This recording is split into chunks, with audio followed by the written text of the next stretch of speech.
Good morning and welcome to our live video here in the Facebook group Women Healing from Emotional Abuse with Power, Passion and Pleasure, or perhaps listening later on my YouTube channel, Pleasure for Health. I'm going to talk today about something that I'm very passionate about and learning about myself, and that is the wounded healer archetype, and specifically how this archetype is really relevant to those of us who end up in abusive relationships or in codependent type of relationships. So we're going to get into that in more depth. If you would like to find out more about me, Elsa Kepi, you can look at my website, pleasureforhealth.com or elsakepi.com, and you can find all the links to what I'm up to in the world, which is one of the main things that I feel very, very strongly about working with is healing and helping people overcome their own trauma and their own victim stories, their own abuse. And, you know, it's been part of my story. So here is why this wounded healer archetype really resonates for me, because lots of people would say, oh, you became a healer, you became a therapist because you are wounded yourself. And for a long time, I really rejected that. I didn't, it wasn't that I didn't realize I had wounds, but I didn't want to be healing from that place because I somehow thought I was wrong to be trying to work with other people if I was wounded, or I was going to be, harming other people because of that. And the truth is, you can, for sure, harm other people. But herein lies the trick is that, the wounded healer is the one that can help to bring awareness to each person they come into contact with of how to heal themselves. And so to become more aware of how to keep myself personally out of the codependent, like I need you to be broken so that I can fix you. We've talked before in the group here about the rescuer archetype, and it's very similar.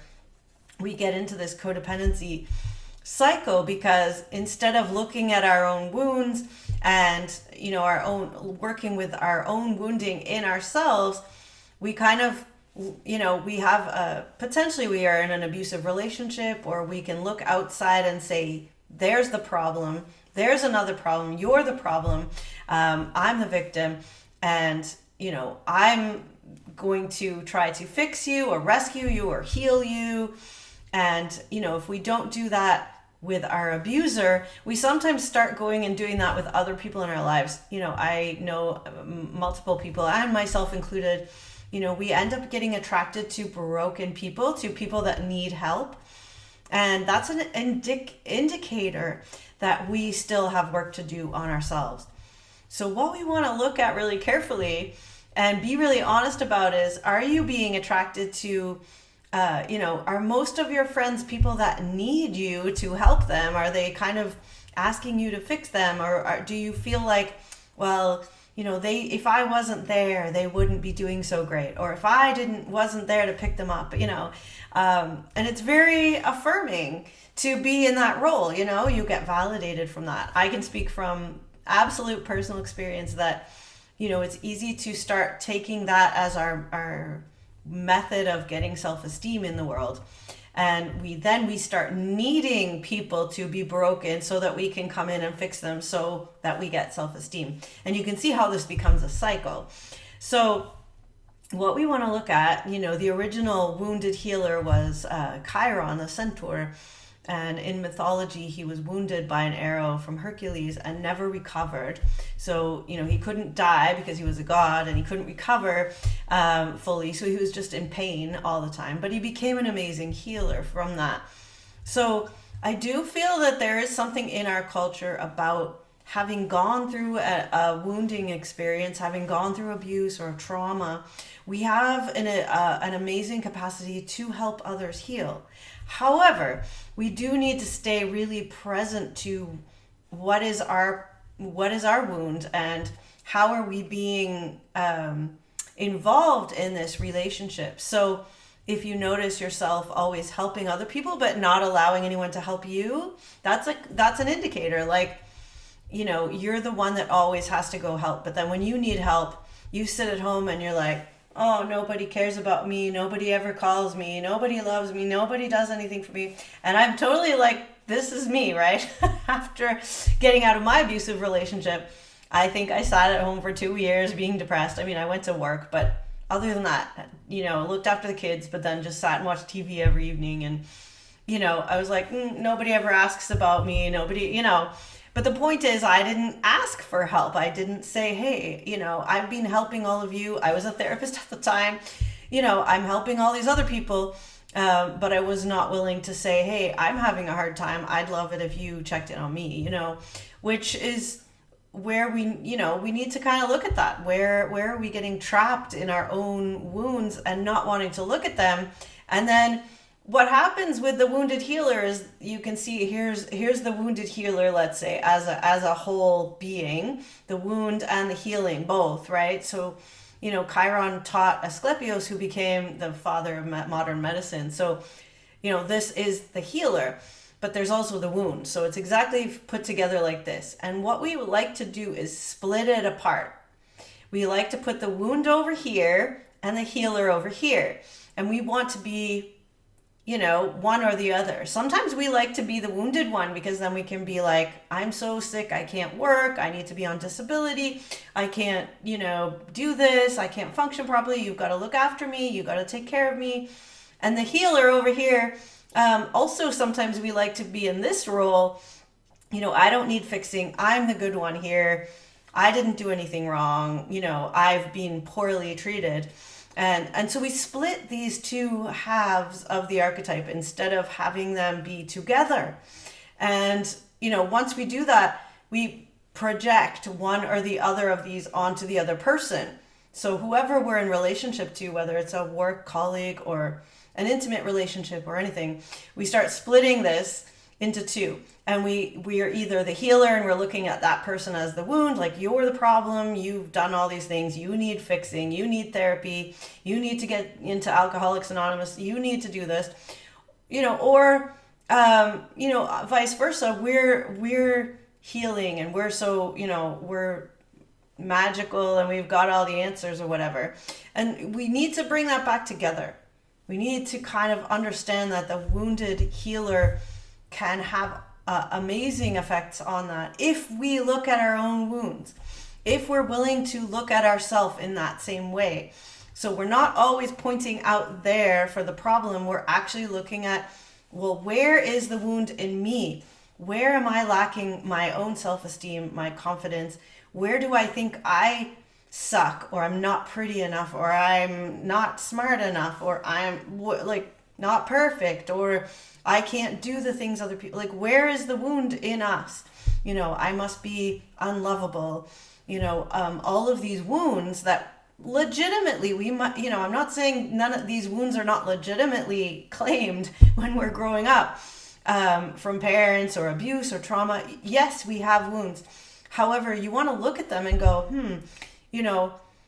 how could I work with that in myself, so that I'm not having to split off from that and say, oh, it's you that's the problem. And it's not easy. However much I've worked on this stuff for years and years, and I feel like I'm doing pretty good, actually. So that's great. However, I still get triggered with people sometimes, and I make them the problem. Somebody on social media was, having a grievance, a complaint about them, and it's easy to, if other people also are saying they're the problem, they're bad, they're doing this, it's easy to kind of jump on that bandwagon. And I kind of did, and have been thinking about this person as the bad person for probably 3 years now. And I'm just noticing now that I'm kind of not as attached to making them the bad person anymore. And I'm kind of like, well, they annoy me. Do I like the way that, would I resonate with them? Would I want to be good friends with them? Not really. But I don't have to make them the bad person anymore. I'm just kind of feeling like, they're doing what they're doing. I'm doing what I'm doing. And you know what? As long as nothing comes up that I have to deal with them, let's just let them be them, right? I don't care anymore. And it's taken I hate to admit this, it's taken me 3 years with this person that I really have no relationship to. So when we're actually trying to do this with someone that we're closely enmeshed with, I was married for 18 years to someone who was manipulative potentially and emotionally abusive. It's a lot longer. Like, it took me, I don't know, at least 5 to 8 years to really work my way out of that. And as I said, I'm still working on pieces of it. And I don't know if the work ever finishes, really, because, with this wounded healer, we are called often then into being therapists or into working with other women or other people that have had abuse. And we're called to that because of this wounding in ourselves. And that's amazing. We have now an ability to say, hey, I'm not this high and mighty person and you are the lowly damaged person. Like, we're just like, hey, let's get on the same side of the table here. Like, I get what you're going through, and here's what I've found to kind of be a path that might work, or let's try this together and see how it works. And let's empower each other and to really find our own healing within, so that we are doing our own work inside ourselves and staying together as a whole person. Marie-Louise von Franz, I wrote down here, she worked with Carl Jung quite a lot, said the wounded healer is the archetype of the self, so our wholeness, and how to find our own God, our own divinity within ourselves. And it is at the bottom of all genuine healing procedures. So this wounded healer archetype is the way forward. It is to find that within ourselves, that wholeness, and not to split it apart and make the other thing bad. And I think, we tend to do that, and we call it narcissistic. And, I've talked about egoism. There's this two sides of narcissism. There's two sides to codependency. We get into these abusive relationships absolutely because we're, instead of embodying the wholeness of all of it, we're saying, no, you're this and I'm that, whatever that is, black and white. And we do that in our culture as well. So it's really interesting to start looking at the fact that bringing that together allows us to actually say, hey, yeah, I am also working here. And I say to my clients all the time, we're in a relationship here in the treatment room. You and I were going to go on a journey together. I think I have some experience with this journey because I've helped myself and many people go through this particular forest of maybe chronic pain or abuse, trauma, that kind of thing. So I'm not afraid of this journey. And mostly what I bring to the clients are, hey, I'm not afraid to go here with you. Let's, take each other by the hand and let's walk the path and let's see where it goes. And what are you going to bring that will help me, and what will I bring that will help you? And you're not alone with it. Actually it kind of makes me emotional. Like, one client I recently worked with was, just saying, hey, I feel like I'm not alone in this. And that is, I think, the key, right? We're not alone with our trauma. We're not alone with our abuse. We're not alone with our little part of ourself that we feel isn't worthy of anyone noticing, right? So we want to hold ourselves in that way, and then we are able to help hold others. And we help them to find their own healer. We don't want to become the only healer. So, if you find a healer and they have loads of people coming to them for healing, but they never help those people become their own healers, there's something a little off there, I feel. So you want to notice that your therapist or that your healer, whoever you're working with, is actually empowering you to find it within yourself. As not saying you have to go do it all on your own, absolutely not. You actually need support at certain times. But what you also need is for that to help you to grow as an individual, to become your own healer, so you can, then we can all help each other rather than, the healer over here and the wounded over here. So I think that's where I'm going to stop for today. I hope it's resonated for some of you. It really is a key concept to embody, like to actually take it in, not just understand up here, but actually take it in. You know, the split between the head and the body is often there too. We like to kind of understand things, but we don't want to actually feel it. So I've talked a lot about that here in the group and in my YouTube channel as well. So if this resonates for you and you're interested in finding out more about working with me or on in some of my courses or programs, please do check out ailsakepi.com. That will lead you into different areas where you can find out more about me. Reach out, book a consult, send me an email. You can actually book a call. I'll put the link here after the video.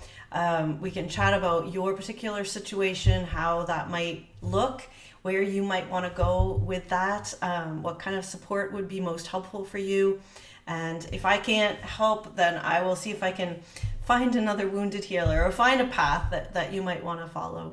So with my heart to yours in together in this journey, I'm going to wish you a wonderful day and talk to you all soon.